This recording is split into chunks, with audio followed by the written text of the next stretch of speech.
Мне хотелось бы предоставить слово Елене Георгиевне Беляевской. And now I would like to give the floor to Elena Georgievna Belyaevskaya, who is a professor of the Moscow State Linguistic University.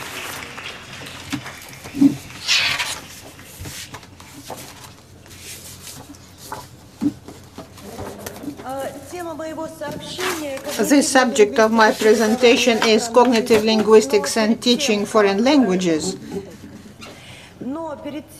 But before starting my presentation, I would like to congratulate the Department of International Relations with their anniversary and congratulate my colleagues because I represent the Moscow State Linguistic University, but I worked for 8 years at the English Language Department #1, and I'm happy to join the congratulations. And I would like to thank them not only for the invitation to address you at this conference to speak here, but also for preserving traditions. They don't reject any of the achievements of the past, and on the other hand, they're always open to the new ideas, to interesting ideas. They're always prepared to try something new in their practical work. So more congratulations to you, and now, if you allow me, I will move to the subject of my presentation. The subject, cognitive linguistics and teaching foreign languages, is the subject of my presentation, but in fact it is a paradox because cognitive linguistics is a theoretical subject and many things are still not quite certain there. Sometimes people call it the linguistics of individual projects because repeating the results which Professor Linguistic receives, or let's say Professor tell me, is rather difficult because the methodologies are very individual, very specific. On the other hand, it's called didactics, also a theory, but with a practical element, an experimental science, which constantly has to test its results, using students as the laboratory, and they carry out teaching experiments. So what do these two fields have in common? And to what extent can we say that they can be overlapping? Where do they meet? I will say from the outset that I want to show 3 elements in my presentation that cognitive linguistics and didactics have something in common, overlapping. Their objectives coincide, despite the fact that they seem to be distanced from each other. The second element. Some of the ideas, from my point of view, should not be declared as innovations, because when we look at the experience of individual students, their mentality, then all these innovation elements, then they received in a much better way. And the third element is as follows. Many problems that teachers face can be removed if we resort to the linguistic information which we find in the theory, and if we look at it not as scientific information, but as practical information. So, first of all, how to make teaching languages more efficient, more effective. How can we measure the efficiency? It's rather complicated. And we can say here that there are some sources or some elements which hinder the process of teaching. And here an important theoretical statement comes useful. It explains the reason why it is difficult to learn a foreign language. Quite often it is described as the native language inference, transfer, negative and positive transfer. So the idea is that when a child learns his native language, his native tongue, it is rather easy for him or her because this happens during the imprinting period. All the information is recorded by the brain, and the child's brain is not occupied by any other language system. But when we start teaching and learning foreign languages, when we are grown up enough, then we receive everything through the prism of our native tongue. That's why this idea of native tongue transfer appears. And we define it as the mutual influence of two or several language systems, or the interaction and the inter-influence of other phenomena in two or several languages. So when we talk about this transfer, we can differentiate different types of transfer. And the phonetic transference or transfer at the phonetic level, this is pronunciation, accent, and at the level of morphology and grammar, the well-known typical grammar mistakes, typical, for example, preposition for, that you cannot fight, and I would like to add two more types which are not quite often identified, and this is the transfer at the level of semantics, at the level of the text organization. And here the question arises whether it's possible, because the transfer at the level of thinking does not exist, and creating a text is an individual creative activity. So how do we understand the transfer at the level of semantics? So the transfer at the semantics level should be understood, or we understand, as the non-coincidence of the intention of the speaker and the listener. The same is true when we talk about creating a text at a foreign language. I will give you an example. And that's not an example of students' mistakes, those who speak English, but quite a different situation. Many years ago, in one of my classes, I had some native speakers. That was quite unexpected for me. And the person who accompanied the native speakers from our administration, he came into the classroom and he said, "I apologize, we would like," and his speech did not have any accent. It was the speech of an educated Russian language speaker. And then he said something which showed to me that he was a foreigner. And my students didn't even understand this. He said, "Can we sit here for some time? I hope we won't be a burden for you." And when we started discussing or speaking English, and the English teacher who came in and he took part in our discussion because the subject was of interest, how to lose weight and do it fast, he started speaking English, and it was clear that he was a native speaker. And my students didn't even guess right away when he said that we hope I won't be a burden when we stay in the classroom.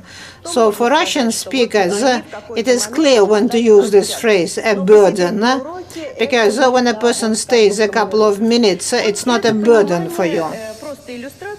It's just an illustration to show to you what we mean by transfer at the semantics level. Because when you want to express some idea, but you use a different form to express this idea, and sometimes misunderstanding emerges, because when the native speakers react, their reaction is not quite clear to the speaker. So why? Why does it happen? It is due to the fact that our native language starts closing up everything that we study in a foreign language. So, respectively, this whole process of education and speaking and our activity in a foreign language, it goes through our inner translation. So what is really happening? You ask a student a question, he gives you an answer in a second in his mind, then he tries to express the same idea in a foreign language. So on the plan here you see this process. First the incentive inside the brain, and then building a foreign phrase. And here difficulties emerge which result in numerous mistakes. Now we are moving towards cognitive linguistics and what it can provide us with. Semantics consists of two parts, a model of semantics, which you see here on the slide. And on the one hand, we deal here with the information about something that we denote. And on the other side, we have some internal scheme, which is called the conceptual structure. And it organizes the semantics in a special way and brings to the forefront some specific elements. So, respectively, an impression emerges that every word has what I describe as the conceptual inner form. This is something which gives a structure to semantics and which serves as the basis for selecting this unit in the process of communication. These cognitive basics of semantics, they have the nature of image schemes. Quite often in the American cognitive linguistics, it's described as pictures in your head. So kind of scheme, kind of picture.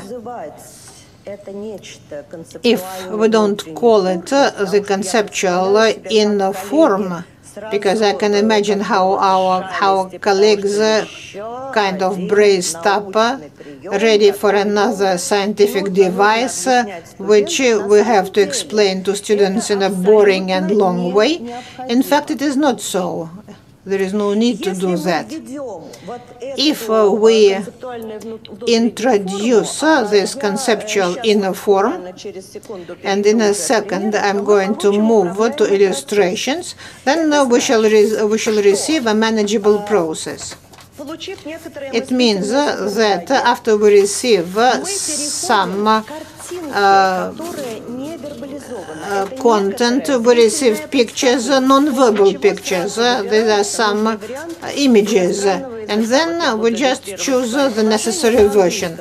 I'm going to provide English illustrations to my statement. That means that the inner translation is not necessary, and the transfer should be diminished.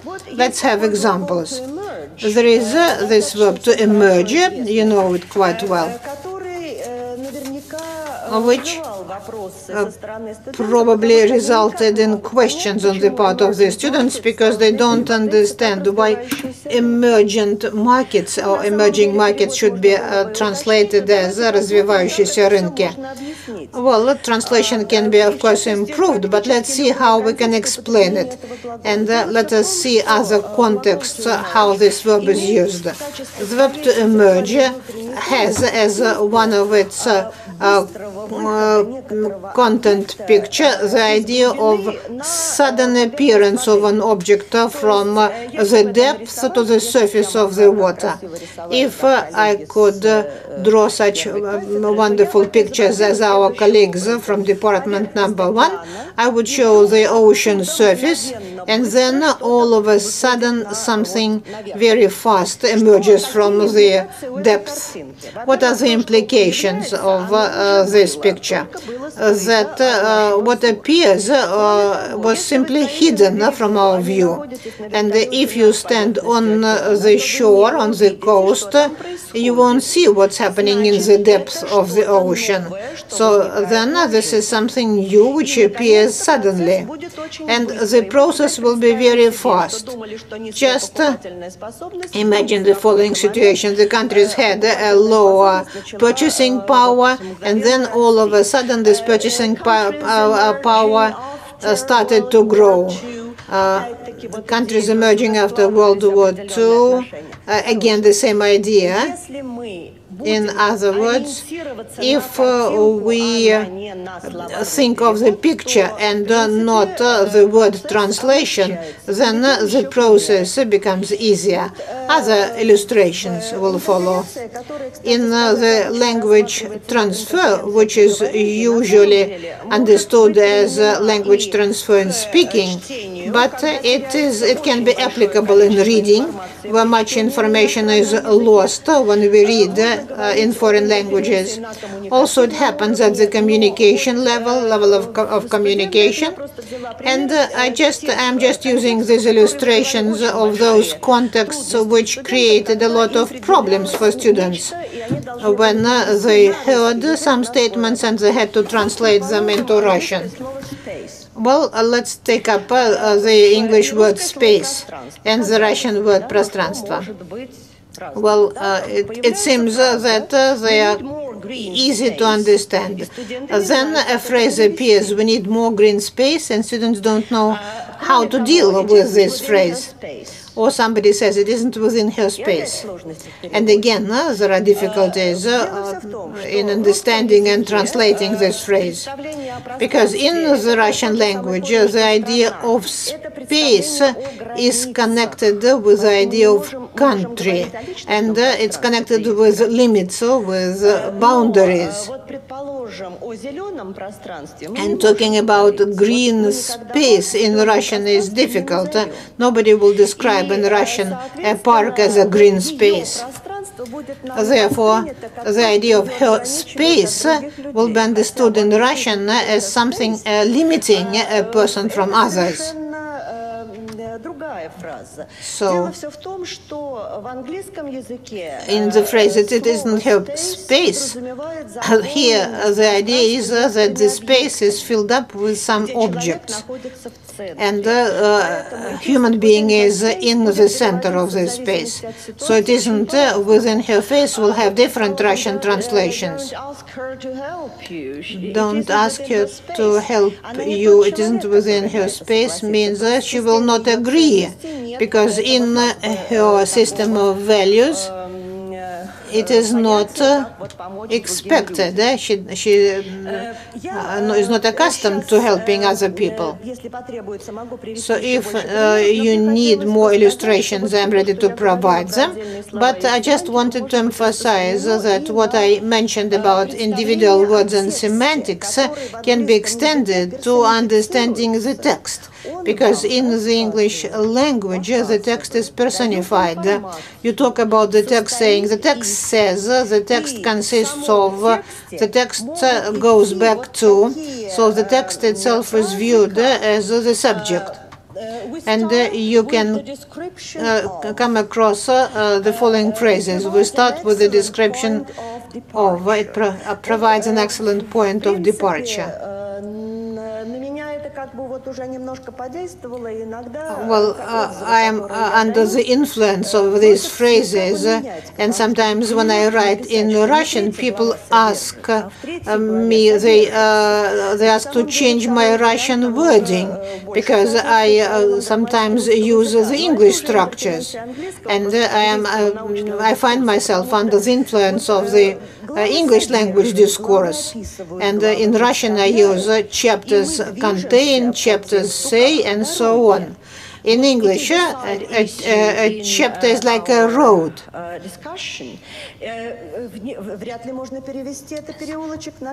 So the English phrase "it's a side easy in our discussion" is not easy to translate into Russian. And again, it can be explained in English language classes as simple models. I'm making use of all these devices myself, and I have been doing it for several years, and I think it's interesting for students to start building pictures in their heads too. And they try to restore these pictures. And if I mention to students, if I use the theoretical terminology talking about the conceptual forms and cognitive linguistics, I don't think I would have a similar result. Students use simpler versions, and they just move to simpler phrases, which for them sound in a more natural way in a foreign language. In conclusion, I would like to say that the illustrations I have offered to you show that to minimize the language transfer, it is important not only to correct wrong usage,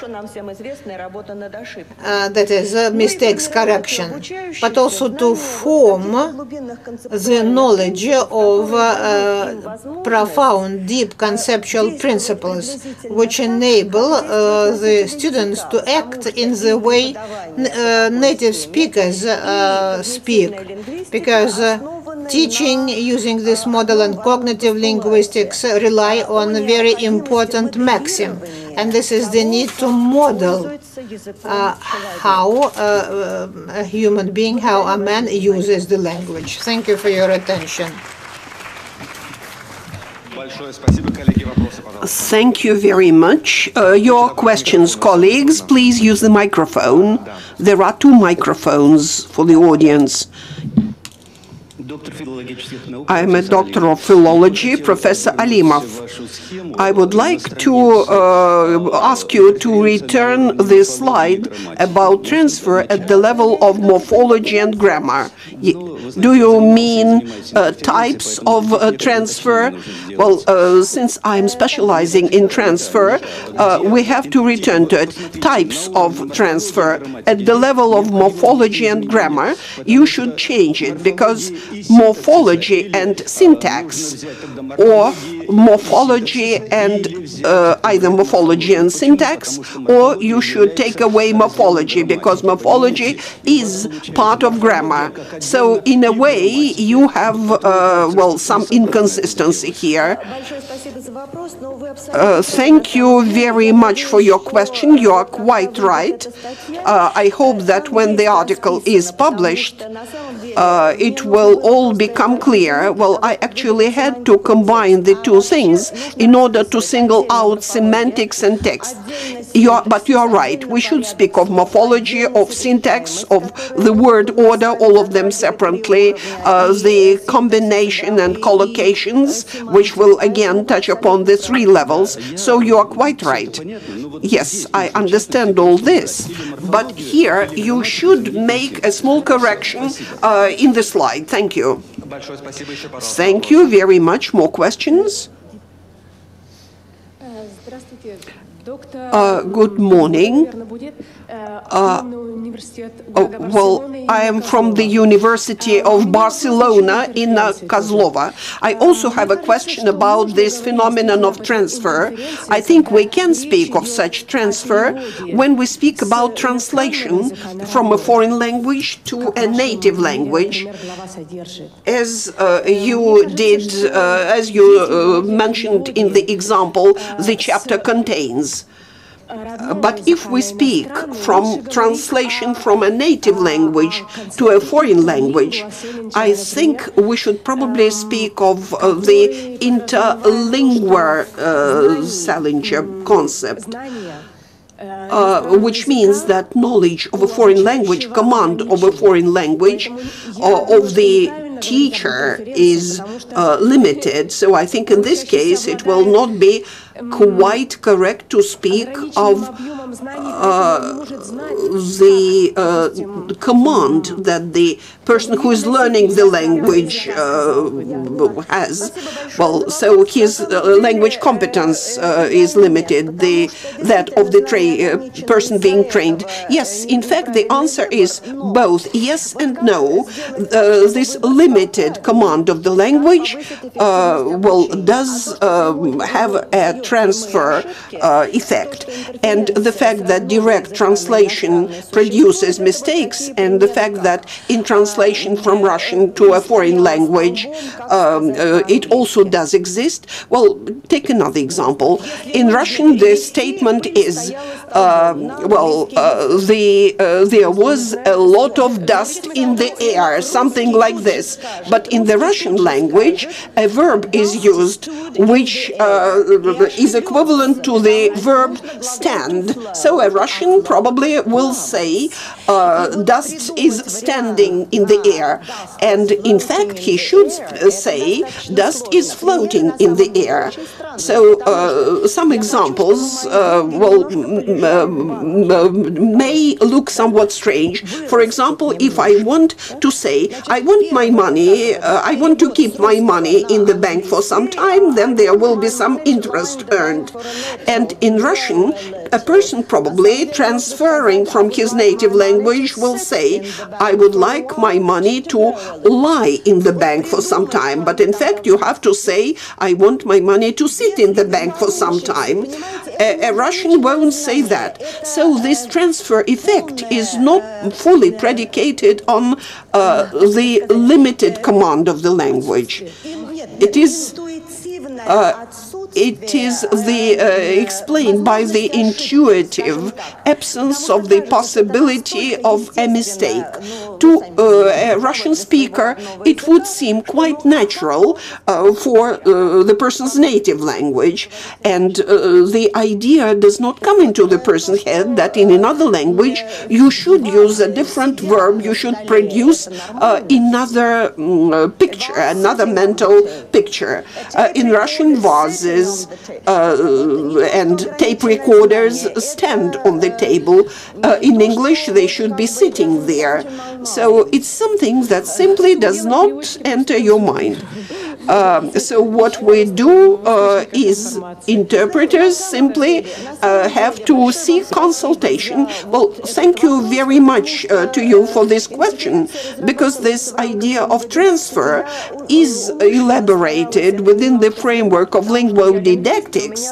I try to downplay this aspect because I'm specializing in linguistics, so I try to stress the linguistic aspect.